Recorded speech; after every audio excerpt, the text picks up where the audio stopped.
हनुमान बहुत शक्तिशाली है, लेकिन उनका पूजन इसलिए है कि वो विनम्र बहुत है। जब लक्ष्मण को मूर्छा आई और भगवान ने सोचा कि मेरा ये सबसे बड़ा संकट कौन हर सकता है। देखो भगवान सबके संकट हरते हैं, भगवान के जीवन पे संकट आया तो उन्होंने किसको पुकारा?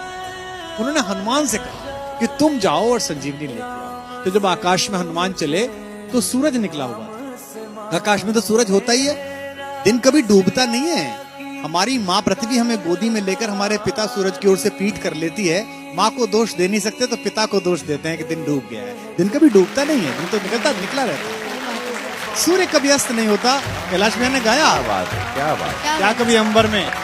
तो बेटा सूरज कभी डूबता नहीं है। तो सूरज आकाश में मिला, और अगर सूरज इधर निकल जाता जहां लक्ष्मण लेटे हुए थे तो भगवान के जीवन का सबसे बड़ा संकट आ जाता। उनका भुजा जैसा भाई, जिसे वो अपनी भुजा कहते हैं दाहिनी, वो पृथ्वी छोड़ जाता और भगवान सहन न कर पाते।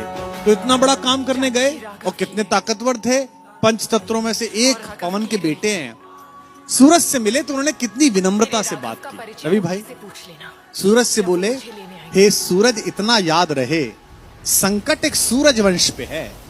ये नहीं कहा कि मैं तुम्हारे लिए प्रार्थना कर रहा हूं, तुम्हारा ही खानदान है ना, सूर्यवंशी राम का भाई परेशान है, तुम भी सूर्य हो तो आप ही के खानदान का काम करने जा रहा हूं। विनम्रता देखना आप कितने पोलाइट हैं, है ना। ये सूरज इतना याद रहे संकट एक सूरज वंश पे है, लंका के नीच राहु द्वारा आघात दिनेश अंश पर है। मेरे आने से पहले यदि किरणों का चमत्कार होगा तो सूर्यवंश में सूर्यदेव निश्चित ही अंधकार होगा। कितना प्यार से बोल रहे हैं देखो आप। इसलिए छिपे रहना भगवान। जिसने राम के अलावा किसी को भगवान नहीं माना वो हनुमान सूर्य से कह रहे हैं, इसलिए छिपे रहना भगवान, जब तक न जड़ी पहुंचा दूं मैं, बस तभी प्रकट होना भगवान, जब संकट निशा मिटा दूं मैं। आशा है स्वल्प प्रार्थना, ये जरा सी प्रार्थना सच्चे जी से स्वीकारोगे, आतुर की अर्थ अवस्था को होकर करुणार्थ निहारोगे।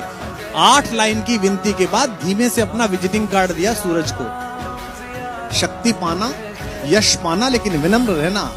आशा है स्वल्प प्रार्थना ये सच्चे जी से स्वीकारोगे, आतुर की आर्त अवस्था को होकर करुणार्थ निहारोगे।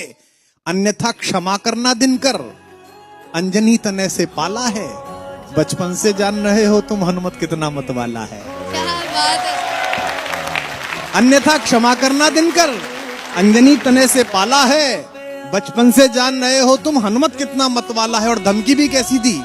ये जो रवि भैया खड़े हैं ना आपके बगल में, इनके इलाका जहां से शुरू होता है वह धमकी ऐसी दी जाती है कि इतना गोली मारेंगे कि खोखा बेच के करोड़पति हो जाइएगा। लेकिन हनुमान जी ने कैसी धमकी दी, कितनी विनम्रता से। ऐसा कोई नहीं बोलता, ऐसे बनना सब। आशा है स्वल्प, अन्यथा क्षमा करना दिनकर, अंजनी तने से पाला है, बचपन से जान रहे हो तुम हनुमत कितना मतवाला है। मुख में तुमको धर रखने का फिर वही क्रूर साधन होगा, बंदी मोचन तब होगा जब लक्ष्मण का दुख मोचन होगा।